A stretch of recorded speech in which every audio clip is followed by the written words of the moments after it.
What's up, family? How y'all doing? Now, look, we're going through a car recession, right? So pretty much the Fed has, made the banks increase their interest rates. So instead of a lot of people with good credit paying, 3 to 6% for APR, like in interest rates, now banks is requiring that banks charge 10%, 12%, 14, 16% in the APR, right, for the interest rates because inflation and also it looked like we headed into a recession again, right? Now, the thing about it is a lot of people, having this idea like, man, don't buy an expensive car. We're going through this crisis. Wait till all the prices drop low, right? Now, me personally, I talked to this guy, right? I wasn't talking to him, pretty much he walked up to me and so he seen my truck. Right, so I was in a detail shop, Delta Sonic. So the truck going through the detail thing, and his car going through. Right, so we looked at it. He was like, "Man, I would never pay that much money for a truck."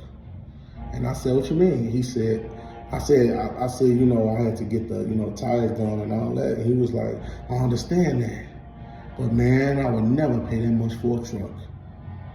But, little do you know, I didn't pay shit for the truck.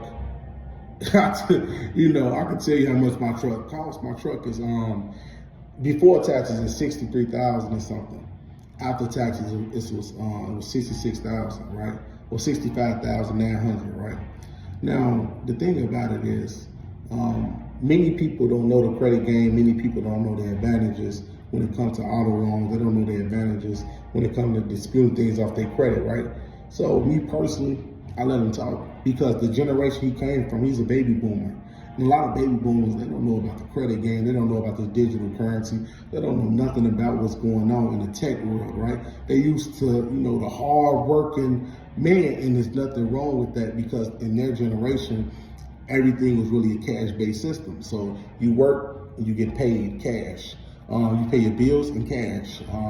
Everything was just cash. So now you're dealing with a society that uses Apple Pay credit cards, and that's considered a cashless society. So he used to a different system. So he's not used to credit hacks or how to enhance your credit profile or how to discharge or take something off your credit. He's not used to that. So a lot of people who going through this car recession, who losing their vehicles to repossession, they losing their vehicles to the high interest rates, or they can't pay their vehicles, so they just surrendering the vehicle.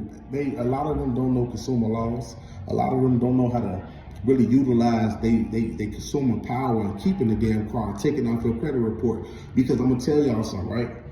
Did y'all know that the banks commit fraud every time they report an auto loan on your credit? Because it's something in the 15 USC that says that anytime a bank,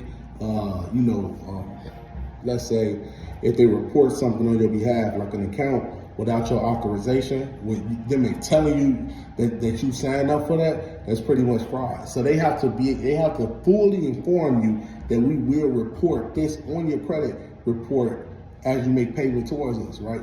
So anytime they're in violation of that, you can take that shit off your credit report instantly because guess what that's considered? Identity theft.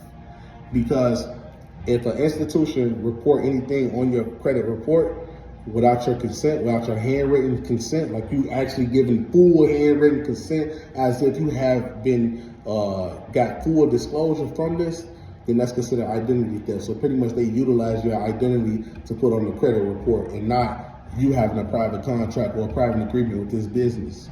So that's why we got to understand the credit game in so many ways, and that's how a lot of people who know consumer law and also know how to, dispute certain things off the credit report, they know how to take that shit right off.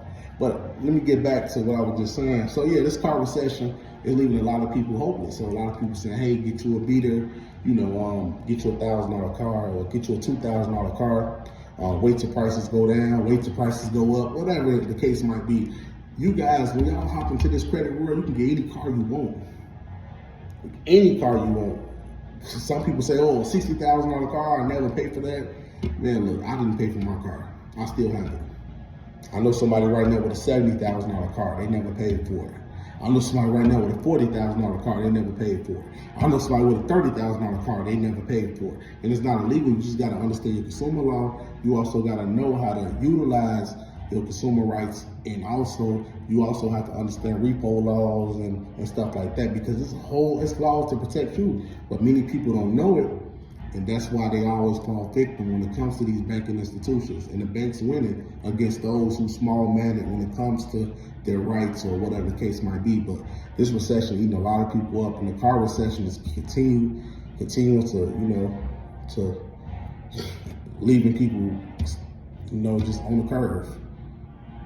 So pretty much it's crazy, man. The system, how everything turning out, everybody losing their jobs and stuff like that. So I pray for y'all.